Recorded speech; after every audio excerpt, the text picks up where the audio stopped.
Hello everyone, and today we are going to discuss salt hydrolysis. So our next topic is salt hydrolysis. और ये हम पढ़ने वाले हैं सॉल्ट हाइड्रोलिसिस केस 3 में। और केस 3 क्या होगा उस पहले इसको देख लो आप। इसी में हम बात करेंगे सॉल्ट हाइड्रोलिसिस के बारे में। केस 1 हम बताए हैं आपको एसिडिक सॉल्यूशन के बारे में। अगर एसिड को डिसॉल्व किया जाए वाटर में तो बनेगा एसिडिक सॉल्यूशन, डिस्कस हो गया सारा केस। अगर बेस डिसॉल्व करेंगे वाटर में तो बनेगा बेसिक सॉल्यूशन, डिस्कस हो गया केस 2 में। केस 3 होगा अगर हम मिला दें एसिड बेस दोनों को वाटर में। मतलब क्या होगा कि acid and base both are dissolved in water। अगर दोनों को डिसॉल्व कर दिया जाए वाटर में तो यहाँ जो हम पढ़ने वाले हैं सॉल्ट हाइड्रोलिसिस, उसमें भी यहाँ देखना ये आपको है कि अगर दोनों का इक्विवेलेंट बराबर हो गया, दोनों का इक्विवेलेंट अगर बराबर है, मतलब if number of equivalent of acid and base are equal, then this is case of salt hydrolysis। मतलब बात यहाँ आपको ये समझना होगा कि सॉल्ट हाइड्रोलिसिस हम कब पढ़ते हैं, जब इक्विवेलेंट बराबर होता है। इक्विवेलेंट एसिड बेस का क्या होता है, इक्वल होता है, तभी हम पढ़ेंगे सॉल्ट हाइड्रोलिसिस के बारे में। बराबर नहीं हुआ तो क्या करेंगे हम बताएंगे आपको थोड़ी देर में अभी आपको। तो एक और यहाँ हम सेकंड में लिख दे रहे हैं आपको, इफ नंबर ऑफ इक्विवेलेंट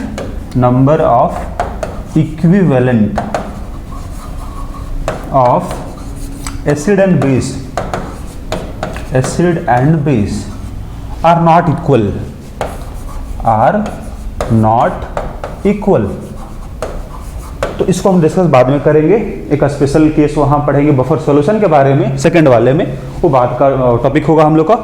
आज का टॉपिक हम लोग को होगा सॉल्ट हाइड्रोलिसिस। ये कब पढ़ेंगे हम, जब एसिड बेस का इक्विवेलेंट बराबर होगा, कंप्लीट रिएक्शन करेगा, दोनों सॉल्ट बनेगा, वाटर बनेगा। ठीक है, तो फिर सॉल्ट हाइड्रोलिसिस होगा, मतलब सॉल्ट का रिएक्शन होगा वाटर के साथ, which is known as salt hydrolysis. ठीक है, एसिड बेस दोनों मिलाया जा रहा है, नो प्रॉब्लम। हम शुरू करते हैं अपना टॉपिक। इस मतलब how we can define salt hydrolysis, पहले उसको देख लेते हैं। ओके, आइए देखते हैं क्या यहाँ बोला जा रहा है कि अगर आप एसिड को मिला दिए बेस के साथ, सबसे पहला काम आपको ये सोचना होगा कि दोनों आपस में रिएक्शन करेगा। ठीक है, न्यूट्रलाइजेशन रिएक्शन होगा, क्या बनेगा, सॉल्ट बनेगा प्लस वाटर बनेगा। तो यहाँ वाटर प्लस क्या बनेगा, सॉल्ट बनेगा। तो सॉल्ट और वाटर मिलेगा आपको। अगर दोनों को बराबर इक्विवेलेंट है, मान लेते हैं कि अपने पास एसिड HA था और बेस मान लेते हैं BOH था, सिंबल सपोज इस तरह से हम दिखाए आपको। तो सॉल्ट क्या बना होगा, B आपका सॉल्ट बन गया और H2 बन गया वाटर, ये अपना सॉल्ट। ठीक, सपोज कंसंट्रेशन C था, कंप्लीट रिएक्शन करेगा। इसका मतलब ये है कि पूरी तरह से खत्म हो जाएगा ये। तो ये 0 कर दो आप, पूरी तरह से रिएक्शन करेगा, दोनों को बराबर है ना, इक्विवेलेंट है, पूरी तरह से रिएक्शन किया, ये बन गया C। ठीक, सॉल्ट बन गया अपना C। अब सॉल्ट जो है आपको पता है all salts are strong electrolyte, मतलब वाटर में पूरी तरह से आयोनाइज हो जाएगा। तो जितना भी सॉल्ट होता है वो सब का सब क्या होता है, स्ट्रॉन्ग इलेक्ट्रोलाइट। तो चाहो तो बगल में लिख सकते हो आप, क्योंकि हम पहले बता चुके हैं आपको, all salts are strong electrolyte, मतलब पूरी तरह से डिसोसिएट हो जाएगा, स्ट्रॉन्ग इलेक्ट्रोलाइट, नो प्रॉब्लम। तो अगर अपना जो सॉल्ट बना था वो तो फाइनली डिसोसिएट होगा। तो डिसोसिएट होगा तो किस फॉर्म में रहेगा, वाटर में इस फॉर्म में पाया जाएगा। कंसंट्रेशन जो इसका बना था C, है ना, चूंकि स्ट्रॉन्ग इलेक्ट्रोलाइट है तो पूरी तरह से इसको आप डिसोसिएट करवा दो, पूरी तरह से इसको आप डिसोसिएट करवा दो, मतलब केटायन बनेगा और एनायन बन जाएगा, मतलब इसी फॉर्म में एग्जिस्ट करेगा। जो अपना सॉल्ट है B प्लस A माइनस के फॉर्म में ही रहेगा। अब B प्लस A माइनस जो बना है, केटायन एनायन जो है सॉल्ट का है, they can react with water, वही हम यहाँ देखने वाले हैं। सॉल्ट हाइड्रोलिसिस का मतलब क्या हुआ, मतलब इंटरैक्शन ऑफ केटायन और एनायन और both with water to produce acidic, basic और neutral solution is known as salt hydrolysis. तो आगे हम यहाँ दिखा रहे हैं, देखिए आप क्या मतलब हुआ। जैसे अगर अपने पास केटायन जो था, अगर केटायन रिएक्शन किया वाटर के साथ, अगर केटायन अपने पास रिएक्शन किया वाटर के साथ, तो उसको बोलेंगे हम केटायनिक हाइड्रोलिसिस। केटायनिक हाइड्रोलिसिस क्या मतलब हुआ, अपना केटायन जो है अगर ये रिएक्शन किया वाटर के साथ, क्या बनेगा, सिंपल सा देखो, B प्लस अगर है तो वाटर का OH माइनस से रिएक्शन करेगा और ये बनाएगा BOH प्लस, H प्लस बाहर निकल जाएगा। तो H प्लस यहाँ बना रहा है, मतलब अगर केटायनिक हाइड्रोलिसिस होगा तो सॉल्यूशन बिकम एसिडिक। क्या बोलोगे आप, केटायनिक हाइड्रोलिसिस मिक्स सॉल्यूशन एसिडिक। ठीक है, यहाँ लिख लोगे आप केटायनिक हाइड्रोलिसिस मिक्स सॉल्यूशन एसिडिक। क्यों, क्योंकि बना रहा है H प्लस, इंक्रीज कर रहा है कंसेंट्रेशन ऑफ H प्लस को, इसीलिए। पहला केटायनिक हाइड्रोलिसिस देखें हम, चूंकि एनायन भी अपने पास है, तो वो अगर रिएक्शन किया वाटर के साथ तो उसको बोलेंगे हम anionic hydrolysis.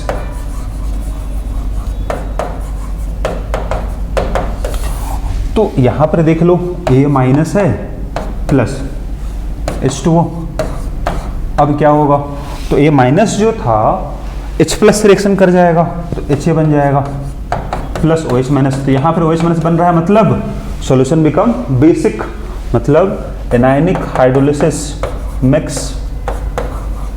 Solution basic.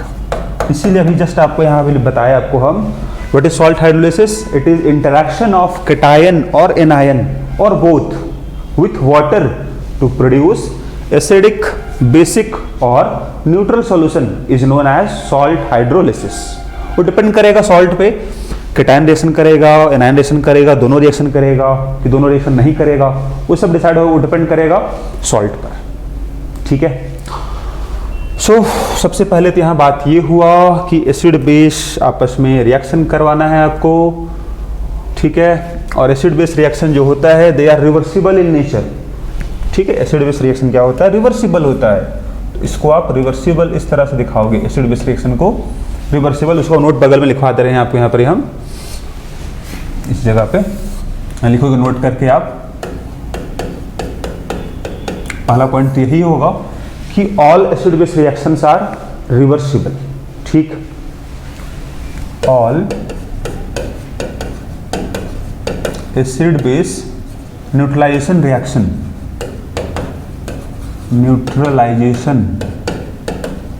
reactions are reversible।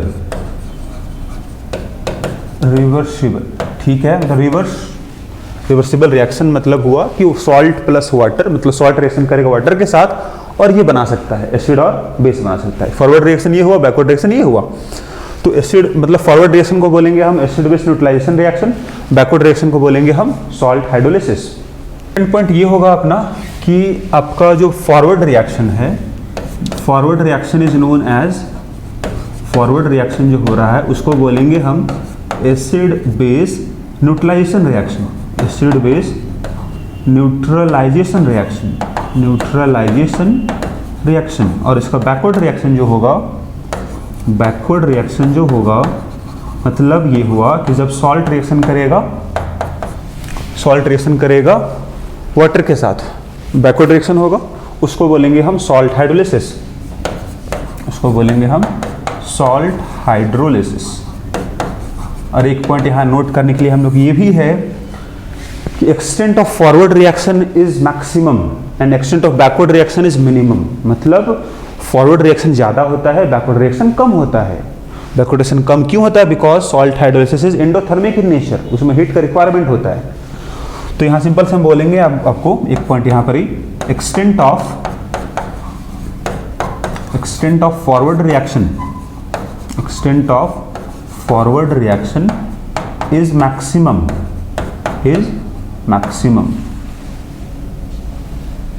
और extent of backward reaction मतलब salt hydrolysis, extent of backward reaction या बोलो आप salt hydrolysis, ठीक है, backward reaction is minimum, बहुत कम होता है। और वही हम देखने वाले हैं, हम लोग अभी सॉल्ट हाइड्रोलिसिस ही देखने वाले हैं, ठीक है। सो डेफिनेशन पार्ट ये हुआ हम लोग का, सॉल्ट हाइड्रोलिसिस क्या होता है। सिंपल से मीनिंग आपको समझना है इस वाले केस में। सिंपल मीनिंग यहाँ पर ये हम लोग का है कि जब भी एसिड बेस को मिलाएंगे हम लोग तो हमको सोचना है उसके बीच का रिएक्शन का, ठीक है। सॉल्ट प्लस वाटर हमको सोचना है। अब चूंकि सॉल्ट स्ट्रॉन्ग इलेक्ट्रोलाइट है तो पूरी तरह से आयोनाइज होगा, डिसोसिएट होगा, आयंस बनेगा, आयंस बना। अभी जो आयंस है they can react with water, तो वाटर से रिएक्शन करा दिए हम दोनों को, कैटायन रिएक्शन किया, एनायन रिएक्शन किया, उसका नाम हो गया cation hydrolysis, anion hydrolysis. Cation hydrolysis होगा तो सॉल्यूशन बिकम एसिडिक, अगर एनायन का हाइड्रोलिसिस हुआ तो सॉल्यूशन बिकम बेसिक, ठीक है। अब ये सब डिपेंड करता है सॉल्ट पर, किसका हाइड्रोलिसिस हो किसका हाइड्रोलिसिस नहीं होगा डिपेंड करेगा सॉल्ट पर, या सिंपल बोलो आप एसिड और बेस पर डिपेंड करेगा, उसी से तो बन रहा है सॉल्ट। जितना भी रिएक्शन हो रहा है एसिड बेस के बीच में रिवर्सिबल होगा। फॉरवर्ड रिएक्शन को बोलेंगे हम न्यूट्रलाइजेशन रिएक्शन, बैकवर्ड को बोलेंगे सॉल्ट हाइड्रोलिसिस, जो सारा यहाँ बता चुके हैं। फॉरवर्ड रिएक्शन का एक्सटेंट ज़्यादा होता है, एक्सोथर्मिक होता है, बैकवर्ड रिएक्शन एंडोथर्मिक होता है जनरली, तो हम आपको लिखवा चुके हैं यहाँ पर ही सारा पॉइंट, ओके। अब हम लोग एक बहुत सिंपल सी एग्जाम्पल लेने वाले हैं, स्ट्रॉन्ग एसिड स्ट्रॉन्ग बेस को मिलाएंगे, एक छोटा सा क्वेश्चन में सॉल्व करेंगे यहाँ पर ही। उससे पहले आइए थोड़ा सा हम आपको बता दें कि अगर आप सिंपल बोलो कि अगर आप मिक्स करो या डिजॉल्व करो स्ट्रॉन्ग एसिड स्ट्रॉन्ग बेस, ठीक है, अगर आप स्ट्रॉन्ग एसिड को मिला दिया स्ट्रॉन्ग बेस के साथ, सिंपल रिएक्शन करेगा दोनों, सॉल्ट प्लस वाटर बना देगा, no problem. Strong acid solution molarity पता होगा, इसका वॉल्यूम पता होगा। स्ट्रॉन्ग बेस का भी मोलैरिटी दिया रहेगा क्वेश्चन में, वॉल्यूम दिया रहेगा। यहाँ से हम निकाल लेंगे H प्लस कंसेंट्रेशन बनाएगा, ये बनाएगा OH माइनस कंसेंट्रेशन बनाएगा, तो हम निकाल सकते हैं मिलीमोल्स ऑफ H प्लस हम निकाल सकते हैं, और मिलीमोल्स ऑफ OH माइनस हम निकाल सकते हैं। मान लेते हैं A आएगा और B आएगा। एक बात यहाँ हम फिर से बोलना चाहेंगे, मिलीमोल्स क्यों बात हम बोल रहे हैं, मोल्स क्यों नहीं लिखे हम, क्योंकि जनरली वॉल्यूम ml में होता है, मिलीलीटर में होगा, ठीक है। तो डायरेक्टली मल्टीप्लाई करेंगे m1 v1 को तो मिलीमोल्स आएगा, अगर चेंज करेंगे लीटर में तो फिर मोल्स आएगा। तो जनरली हम चेंज नहीं करते हैं बार बार, जनरली वॉल्यूम ml में ही रहता है। कभी भी अगर आप लैब जाओ, वहाँ रिएक्शन वगैरह टेस्ट ट्यूब में करते हैं हम लोग हैं, तो वहाँ वॉल्यूम हम लोग ml में लेते हैं, 25 ml, 15 ml, 10 ml, तो ml में बात करते हैं हम लोग जनरली। ऐसा थोड़ी होता है कि 1 लीटर या 5 लीटर 50 लीटर बाल्टी भर भर के ले आए एसिड बेस को मिला दिए, वैसा नहीं होता है, छोटे छोटे टेस्टों में रिएक्शन होता है, इसीलिए ml में रहता है। तो ml में रहता है तो फिर वहाँ पर हम लोग को मिलीमोल्स निकलता है मल्टीप्लाई करने से डायरेक्टली, ठीक है। इसलिए हम बात करें मिलीमोल्स के टर्म में, कोई दिक्कत नहीं है। अब हम यहाँ पर ये दिखा ये रहे हैं आपको कि 3 पॉसिबल सिचुएशन आपको हम दिखाते हैं। एक सिचुएशन ये है, पहला सिचुएशन यहाँ दिखा रहे हैं आपको हम, कि अगर मान लो कि A ज़्यादा है B से। सेकेंड सिचुएशन अपने पास है कि B ज़्यादा है, और थर्ड अपने पास सिचुएशन है दोनों बराबर है, ठीक। और हम ये मान के चल रहे हैं दोनों एसिड बेस कैसा है आपका, मोनोबेसिक और मोनो एसिडिक, मतलब एक एक बना रहा है H प्लस OH माइनस, ठीक है। ये मान के हम चलते हैं, कुछ नहीं बोला गया, मतलब हम ये मान के चलते हैं एसिड अपना कुछ इस फॉर्म का होगा और बेस अपना इस फॉर्म का होगा, मतलब एक ही बनाएगा OH माइनस, एक ही बनाएगा H प्लस, ये हम मान के चलते हैं जनरली, ठीक। तो अगर ये ज़्यादा है मतलब क्या हुआ, H प्लस ज़्यादा है मतलब क्या हुआ, सॉल्यूशन कैसा होगा, सॉल्यूशन कैसा बनेगा, एसिडिक बनेगा, एसिडिक सॉल्यूशन मिलेगा। मतलब H प्लस ज़्यादा है, H प्लस कंसंट्रेशन निकालोगे आप, ऊपर लिखेंगे हम नंबर ऑफ मिलीमोल्स, कितना होगा A माइनस बी बचेगा, ये ज़्यादा है ना तो कुछ न्यूट्रलाइज हो जाएगा। B जितना मिलीमोल B का है, मतलब जितना मिलीमोल OH माइनस का है जो B है उसके बराबर H प्लस क्या होगा, न्यूट्रलाइज हो जाएगा, मतलब दोनों मिल के वाटर बना देगा, H प्लस OH माइनस मिल के वाटर बना देगा, बाकी कुछ H प्लस बच जाएगा, कितना बचेगा A माइनस बी बच जाएगा। Total volume V1 plus V2, क्योंकि वॉल्यूम ml में है इसीलिए हम डायरेक्टली ऊपर मिलीमोल्स में हो गया, नीचे मिलीलीटर में हो गया, तो सॉल्व करोगे तो आपका मोलैरिटी ही आएगा, ठीक है, नो प्रॉब्लम। ये हम यहाँ पर ml कर ही दे रहे हैं क्योंकि हम मिलीमोल लिख रहे हैं बार बार, यहाँ कोई आपको दिक्कत नहीं होती है। हम ml में बात कर रहे हैं वॉल्यूम को, ये भी ml में बात कर रहे हैं, इसीलिए मिलीमोल से यहाँ लिखा गया है, तो इस बात को आपको ध्यान में रखना है। और एक किसके बराबर आएगा तो m1v1, और ये किसके बराबर आएगा m2v2 बराबर आएगा, ठीक। अगर b ज़्यादा हुआ तो क्या बनेगा सॉल्यूशन, सिंपल सा है, बेसिक सॉल्यूशन बनेगा। और अगर बेसिक सॉल्यूशन बना तो यहाँ कंसंट्रेशन किसका ज़्यादा होगा, OH माइनस का होगा, और कितना आएगा B माइनस A होगा, और ये V1 प्लस V2 हो जाएगा। कंसंट्रेशन निकल गया OH माइनस का, H प्लस का निकालोगे ताकि pH निकाल सके हम लोग।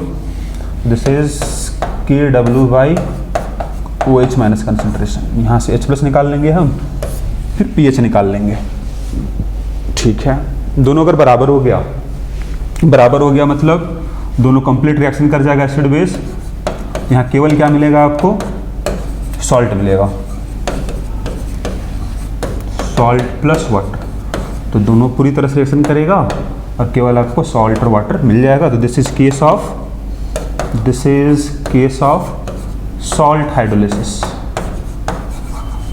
ये केस किसका होगा, सॉल्ट हाइड्रोलिसिस का केस होगा, क्योंकि दोनों का बराबर इक्विवेलेंट है, पूरी तरह से दोनों कंप्लीट खत्म हो जाएगा, है ना। चलो ये अपने पास एक क्वेश्चन यहाँ हम सॉल्व करेंगे इसी पे बेस्ड, फिर हम आगे आपको डिस्कस करेंगे सॉल्ट हाइड्रोलिसिस डिटेल में, depending on different type of acid base, है ना, उसको देखने वाले हैं।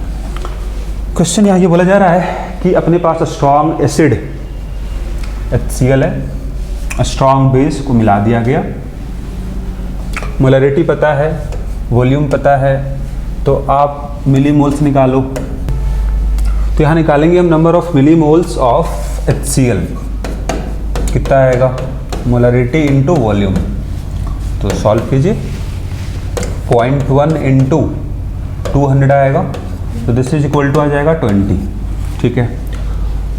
इसके बराबर ही होगा number of millimoles of H plus, क्योंकि एक मॉलिक्यूल से एक ही बनेगा H प्लस। चलो उसी तरह से निकाल लो number of millimoles of OH minus, कहाँ से बनेगा, बेस से बनेगा, तो 0.1 इंटू 300 मतलब 30 आ जाएगा। किसका वैल्यू ज़्यादा है, OH माइनस ज़्यादा है, मतलब सॉल्यूशन क्या होगा, बेसिक सॉल्यूशन क्या बनेगा, बेसिक सॉल्यूशन बनेगा। तो फिर यहाँ OH माइनस कंसंट्रेशन आपको निकालना पड़ेगा, B माइनस A करना होगा, V1 प्लस V2 करना होगा। तो B का वैल्यू 30 है, इसका वैल्यू 20 है, V1 plus V2, volume 200 plus 300 500 हो गया। तो यहाँ से कंसंट्रेशन जो निकल के आ रहा है दिस इज 1/50 आ रहा है OH माइनस का। तो या तो आप यहाँ से निकाल सकते हो H प्लस, या डायरेक्टली आप POH निकाल सकते हो, कोई दिक्कत नहीं है, माइनस लॉग OH माइनस करके, फिर हम pH निकाल लेंगे, 1/50 कर दो, तो फिर यहाँ से आ जाएगा दिस इज लॉग 50 हो जाएगा। तो इसको आप ब्रेक करो 5 इंटू 10 करके, लॉग 5 पता है, हम वैल्यू बता चुके हैं, लॉग 10 1 होता है। एक बार हम चाहते हैं कि आप वैल्यू एक बार फिर से आप देख लो और याद रखने की कोशिश करो आप वैल्यूज़ को बार बार, है ना, क्वेश्चन मिलेगा ही आपको। ये अपने पास कुछ वैल्यूज़ है, जैसे आ गया 0.7 है, ये 1 है, तो कितना आ गया 1.7 आ गया। दिस इज POH, हमको निकालना था pH, तो अगर pH निकालना था तो pH इक्वल टू फॉर्मूला बता है आपको 14 माइनस pH हो जाएगा एट रूम टेम्परेचर, तो 1.7 हो गया। तो दिस इज इक्वल टू कितना आ गया, दिस वन इज 12.3 आ गया। यहाँ भी क्वेश्चन कुछ इसी तरह का है, यहाँ भी स्ट्रॉन्ग एसिड स्ट्रॉन्ग बेस आपको दिख रहा होगा। ये रहा अपने पास स्ट्रॉन्ग बेस, ये रहा स्ट्रॉन्ग एसिड को मिलाया गया। ठीक, क्वेश्चन क्या बोला जा रहा था, देखो ध्यान से, calculate volume of 0.1 m NaOH which should be added in, कहाँ ऐड किया जा रहा है इसको, 300 ml of HCl solution having pH दिया है इसका, कोई दिक्कत नहीं है। देखो अपने पास HCl का सॉल्यूशन था, HCl का सॉल्यूशन था, इसमें बोल रहा है कि आपको मिलाना है एक और सॉल्यूशन अपने पास है बेस का NaOH का, इसको आपको मिलाना है इस सॉल्यूशन में, ऐड करना है। ठीक, ऐड करने के बाद बोल रहा है, क्या हो रहा है कि change its pH by 2 unit. इसका pH दे रखा है पहले से, इसका pH कितना है 2 है, अब pH को 2 से चेंज कर देना है, pH 2 से चेंज हो जाएगा, change its pH by 2 unit. Simple सोचो आप, अगर आप बेस को मिलाओगे तो सॉल्यूशन का pH घटेगा कि बढ़ेगा, अगर बेस मिला रहे हैं तो pH बढ़ेगा, 2 पहले से था, pH 2 से बढ़ जाएगा तो 4 हो जाएगा। ठीक है, नो प्रॉब्लम। क्या क्या मालूम आ रहा आपको है, इसका वॉल्यूम पता है आपको, दिस इज 300 ml दिया हुआ है, इसका वॉल्यूम निकालना आपको है, इसका वॉल्यूम आपको मान लेते हैं V1 मान लेते हैं, निकालना आपको है। कंसंट्रेशन पता है इसका है M1 is equal to how much, 0.1 दिया हुआ है। ठीक, pH 2 दे रखा है सॉल्यूशन का, HCl सॉल्यूशन, इसका मतलब ये हुआ this is minus log H plus का वैल्यू दे रखा है, ये 2 है, तो लॉग H प्लस का वैल्यू कितना होगा, दिस इज -2 हो गया, और यहाँ से H प्लस कितना आएगा, दिस इज इक्वल टू आएगा 10 टू दी पावर -2m। अब ये H प्लस कंसंट्रेशन जो है इसके बराबर ही तो कंसंट्रेशन HCl का भी रहा होगा, बराबर ही तो होगा, क्योंकि एक से एक बनता है H प्लस। ठीक है, नो प्रॉब्लम। मतलब आपको ये अपना V2 है, ये अपना V2 है, ये अपने को M2 दे रखा है, मिल गया मतलब हम लोग को। चल okay, M2 V2 M1 V1। ठीक, एसिड बेस को मिलाया जा रहा है, pH 4 आ रहा है, इसका मतलब अभी भी सॉल्यूशन कैसा है, अभी भी सॉल्यूशन एसिडिक ही है, एसिडिक सॉल्यूशन ही है, तो अभी भी H प्लस ही निकलेगा। ठीक, चलो देखते हैं। तो आप चलो वॉल्यूम पता है तो निकाल लीजिए आप H प्लस, है ना, यहाँ पर ही नंबर ऑफ मिलीमोल निकालिए आप, मिलीमोल ऑफ H प्लस कितना आएगा, या HCl बोलो आप, कितना आएगा, मोलारिटी है और इधर वॉल्यूम है 300। ठीक है, तो 300 है इंटू 10 टू दी पावर -2, मतलब कितना आएगा, 3 आएगा। इधर से निकाल लो आप number of millimoles of OH minus, इनमें से बनेगा तो कितना होगा, 0.1 इंटू V1 ये हो जाएगा। चलो सही है। अब चूंकि सॉल्यूशन एसिडिक है मतलब इसका वैल्यू ज़्यादा होगा इस वाले से, मतलब हम ये बोल सकते हैं कि 3 minus 0.1 into V by total volume V1 plus V2। V1 कितना है, V1 अपने पास V1 लिखो, V2 कितना है, तो ये V1 है, ओके, V2 कितना है, तो 300 है, और pH दे रखा है कितना है इसका, 4, pH दे रखा है 4, मतलब pH दे रखा है 4, मतलब H प्लस कितना हो गया, कंसंट्रेशन 10 टू दी पावर -4, तो 10 टू दी पावर -4 हो गया। सॉल्व करिए इसको आप, यहाँ से आपको V1 निकालना बस है, सॉल्व करके V1 निकालिए, वही अपना आंसर है। तो इसको सॉल्व करिए, 0.0001 है इंटू V1 है प्लस 0.03 हो जाएगा, equal to 3 minus 0.1 into V1 हो जाएगा। तो यहाँ से V1 टर्म ये है, V1 टर्म ये है, इसको एक तरफ ले जाए हम लोग यहाँ पर ही, तो क्या मिलेगा, दिस इज 0.1001 V1 मिल जाएगा इक्वल टू 3 माइनस 0.03, तो V1 इक्वल टू मिलेगा, दिस वन इज 2.97 बाई 0.1001, तो फाइनली इसको आप लिख सकते हो, we can write this one 29.7 ml, this is our answer.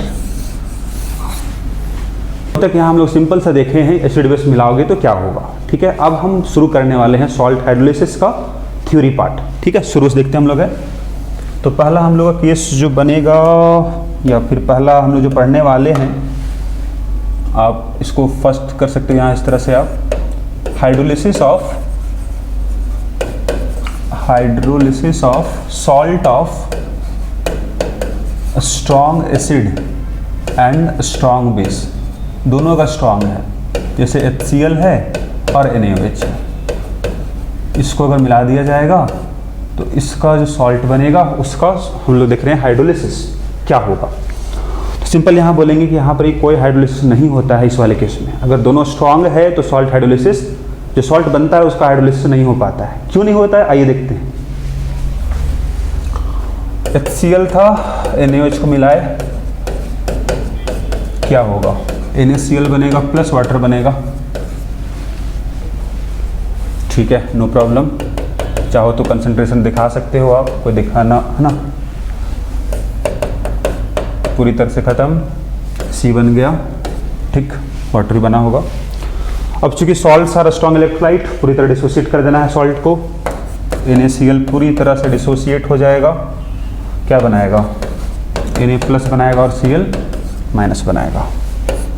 तो NaCl C था, तो जब डिसोसिएट हो जाएगा पूरी तरह से तो कैटायन मतलब Na प्लस भी C होगा, Cl माइनस भी C हो जाएगा। कंसंट्रेशन NaCl क्या है, स्ट्रॉन्ग इलेक्ट्रोलाइट है, बगल में आप लिख लिया करो कभी भी अगर आपको लगता है कन्फ्यूज़न, ये स्ट्रॉन्ग इलेक्ट्रोलाइट है, इसीलिए हम उसको पूरी तरह से डिसोसिएट करवाए हैं, ठीक है। अब कैटायन एनायन का है, देख रहे हैं हाइड्रोलिसिस हम लोग, देखो कैटायन हाइड्रोलिसिस मतलब Na प्लस का रिएक्शन वाटर के साथ, अगर हम ऐसा सोच रहे हैं क्या बनना चाहिए था, NaOH बनना चाहिए था प्लस H प्लस, लेकिन आपको पता है स्ट्रॉन्ग बेस जो होता है वो खुद स्ट्रॉन्ग इलेक्ट्रोलाइट होता है, दे आर स्ट्रॉन्ग इलेक्ट्रोलाइट, मतलब क्या हुआ, पूरी तरह से आयोनाइज्ड फॉर्म में रहेगा।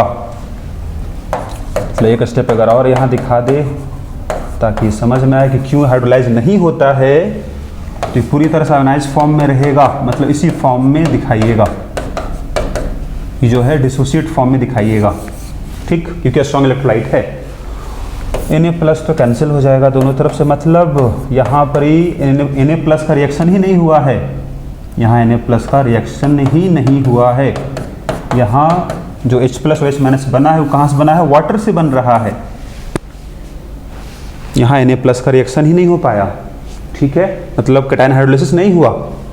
सिमिलरली हम एक्सप्लेन करेंगे एनायन वाले को, अगर इसको भी देखो आप तो Cl माइनस जो था प्लस अगर वाटर कर दे हम तो क्या सोचोगे, HCl बनना चाहिए था, लेकिन फिर से HCl क्या है, स्ट्रॉन्ग एसिड है, पूरी तरह से डिसोसिएट फॉर्म में रहेगा, तो डिसोसिएट कर दिए इसको हम लोग, तो डिसोसिएट करने से क्या हुआ कि रिएक्शन ही मत, इसका मतलब सॉल्यूशन में जिस फॉर्म में था उसी फॉर्म में है प्रेजेंट, रिएक्शन ही नहीं हुआ इसका, खत्म। मतलब फिर से यहाँ वही बोलेंगे हम कि सॉल्यूशन में जो H प्लस है और OH माइनस जो है वो केवल और केवल कहाँ से बना है, वाटर से बना है, मतलब वाटर ही सोर्स है H प्लस का और OH माइनस का, बराबर ही रहेगा, मतलब सॉल्यूशन इज न्यूट्रल। यहाँ सिंपल नोट करोगे आप, नोट ये होगा पहला point, in case of salt of strong acid strong base there is no salt hydrolysis, source of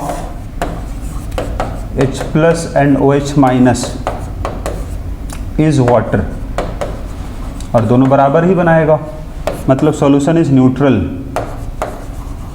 solution is neutral, neutral solution बनेगा, neutral solution. At room temperature pH will be 7 at 25 degree Celsius. ये सब कुछ note हो गया। मतलब यहाँ summarise हम ये कर सकते हैं कि अगर अपने पास कैटायन एनायन है, कहाँ से, स्ट्रॉन्ग एसिड का, स्ट्रॉन्ग बेस का, ये जो एनायन था स्ट्रॉन्ग एसिड का था, HCl से बना था, उसी तरह से ये जो Na प्लस था कहाँ से था, स्ट्रॉन्ग बेस से था, तो इसका रिएक्शन पानी से नहीं हुआ, वाटर से रिएक्शन इसका नहीं हुआ, मतलब सॉल्ट हाइड्रोलिसिस नहीं हुआ। तो सिंपल यहाँ बोलेंगे हम, अगर कैटायन एनायन है स्ट्रॉन्ग एसिड का, स्ट्रॉन्ग बेस का, तो उसका सॉल्ट हाइड्रोलिसिस नहीं होगा। ठीक है, इस बात को हम लोग को लिखना होगा।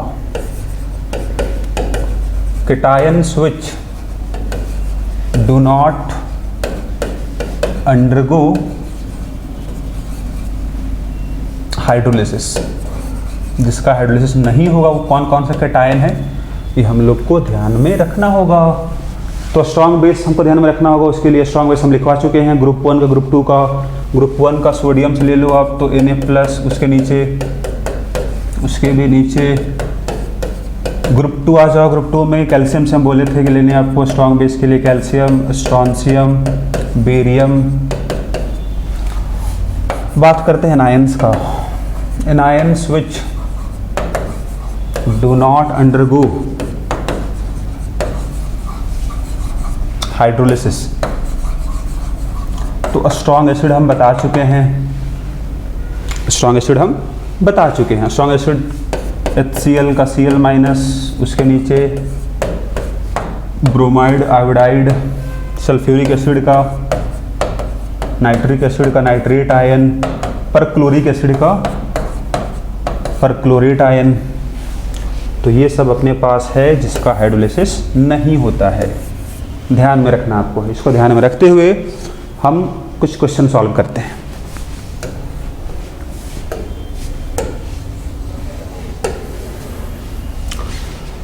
आइए देखते हैं क्या यहाँ पूछा जा रहा है आपको।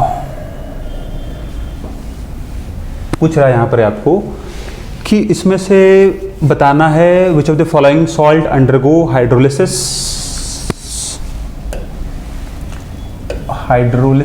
And identify ions undergoing hydrolysis and nature of aqueous solution. अभी हम बोले सिंपल से आपको, अगर हाइड्रोलिसिस हुआ कैटायन का तो सॉल्यूशन बिकम एसिडिक, एनायन का सॉल्यूशन बिकम बेसिक। अगर दोनों का हो गया हाइड्रोलिसिस तो हम डिस्कस अभी नहीं हुआ है, हम डिस्कस करेंगे जब अपना सॉल्ट होगा वीक एसिड वीक बेस का, तब डिस्कस बाद में करेंगे हम। लेकिन अगर हाइड्रोलिसिस किसी का नहीं होता है तो सॉल्यूशन बिकम न्यूट्रल। ठीक है, देख लो यहाँ पर पहला कैल्शियम 2+ आयन है और सल्फेट आयन है, ये दोनों का दोनों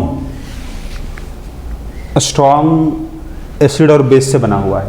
calcium hydroxide strong base, sulphuric acid का एनायन है, तो इसमें से किसी का भी हाइड्रोलिसिस नहीं होगा। तो यहाँ बोलेंगे हम नो सॉल्ट हाइड्रोलिसिस, किसी का नहीं होगा। सॉल्यूशन क्या होगा, न्यूट्रल कहलाएगा। सेकंड पार्ट देखो, CH3 है, COO Na है, पहचानना आपको है कैटायन एनायन को, CH3 COO माइनस और Na प्लस। तो Na प्लस का तो हाइड्रोलिसिस नहीं होगा क्योंकि स्ट्रॉन्ग बेस से बना है NaOH से, ये वीक एसिड से बना हुआ है एसिटिक एसिड, तो इसका हाइड्रोलिसिस हो जाएगा, मतलब एनायन हाइड्रोलिसिस होगा और सॉल्यूशन हो जाएगा बेसिक, बेसिक सॉल्यूशन बनेगा। थर्ड देखो NH4Cl, थर्ड अपने पास है NH4Cl, यहाँ पहचानना है कैटायन को। अब इस Cl माइनस का हाइड्रोलिसिस नहीं होगा क्योंकि स्ट्रॉन्ग एसिड का है, लिस्ट में लिखवाया भी आपको हम। लेकिन कैटायन जो है वीक बेस से बना हुआ है, अमोनियम हाइड्रोक्साइड से बना हुआ है, NH4OH, ठीक है, वीक बेस होता है, तो इसका हाइड्रोलिसिस होगा, मतलब कैटायन हाइड्रोलिसिस हो जाएगा इसमें, solution become acidic, acidic solution हो जाएगा। फोर्थ नंबर देखिए क्या था, NaClO4 था। अब डायरेक्टली कोशिश करो बनाने का। इसका हाइड्रोलिसिस नहीं होगा, इसका हाइड्रोलिसिस भी नहीं होगा, दोनों स्ट्रॉन्ग से बना हुआ है। Solution will be neutral, no salt hydrolysis, ठीक है, नो सॉल्ट हाइड्रोलिसिस। आ जाओ इसमें अगर देखा जाए तो ये अपने पास फॉर्मिक एसिड वीक एसिड है, ये स्ट्रॉन्ग बेस से बना हुआ है, तो इसका नहीं होगा हाइड्रोलिसिस, इसका हाइड्रोलिसिस हो जाएगा।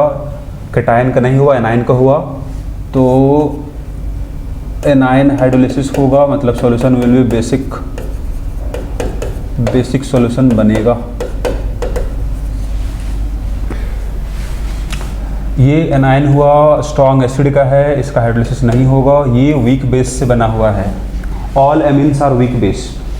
CH3NH2 एक एमीन है, मिथाइल एमीन है, वीक बेस था, उसका कैटायन है, तो इसका हाइड्रोलिसिस हो जाएगा। मतलब क्या हुआ, मतलब यहाँ पर क्या होगा, कैटायन हाइड्रोलिसिस हो जाएगा, solution will B acidic solution मिलेगा। स्ट्रॉन्शियम का भी स्ट्रॉन्ग बेस से है, नाइट्रेट आयन भी स्ट्रॉन्ग एसिड से है, तो यहाँ पर ही किसी का हाइड्रोलिसिस नहीं होगा। ये दोनों वीक से बना हुआ है, NH4+ और एसिटेट आयन, दोनों वीक एसिड से वीक बेस से बना हुआ है, दोनों का यहाँ पर हाइड्रोलिसिस होगा। तो यहाँ बोलोगे आप, यहाँ बोलेंगे हम both cation hydrolysis and anion hydrolysis दोनों होगा। अब सॉल्यूशन क्या होगा वो हम डिस्कस करते हैं, हम लोग पढ़ेंगे।